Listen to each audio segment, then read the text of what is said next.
Welcome to All Car Review channel. Please like, share and subscribe. Thank you.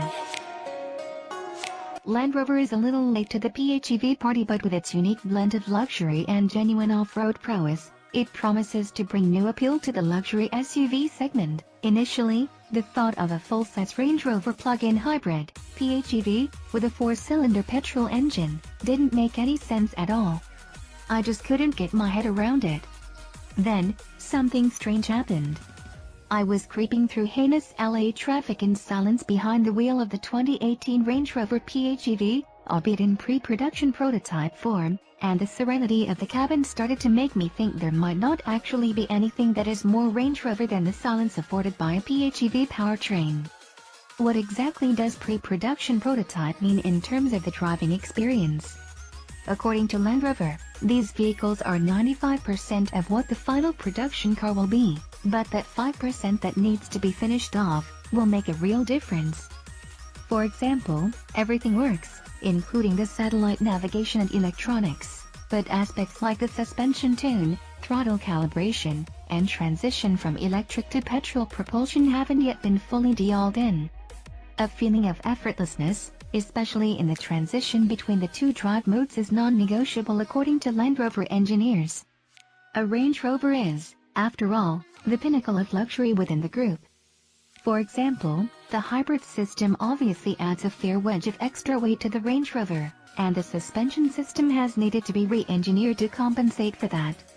We drove both Range Rover and Range Rover Sport variants of the PHEV after the Los Angeles Motor Show, and as you'd expect, the driving experience is effectively identical, with only the sports ride firmer than that of the Range Rover to really separate the two.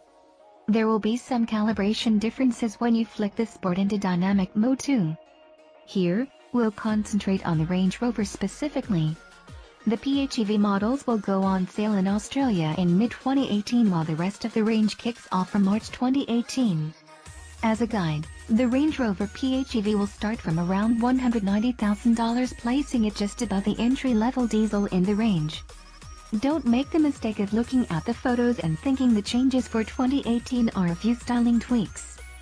We know, having driven the PHEV extensively both on and off-road, that there is something a lot more wide-ranging that's taken place beneath the skin. The Range Rover's cabin has been updated, where the most significant changes outside the hybrid drivetrain have taken place. As always, the focus is on comfort and luxury. The flagship model now gets dual-screen infotainment like that of the Velar, which is feature-packed and high-quality but can take some time to master. Second-row passengers get new seats with more adjustability, although super luxurious legroom would dictate that you buy a long-wheelbase Range Rover. There is more than enough legroom for adults though across all three positions. There's more storage than before too, but the pervading sense of quality is the main feature and remains the reason most buyers opt for the Range Rover badge. The Range Rover is powered by a 2.0-liter Ingenium petrol engine, which produces 221 kilowatts and 400 Newton-meters, and an electric motor, which generates 85 kilowatts. Land Rover quotes the combined outputs as 297 kilowatts and 640 Newton-meters.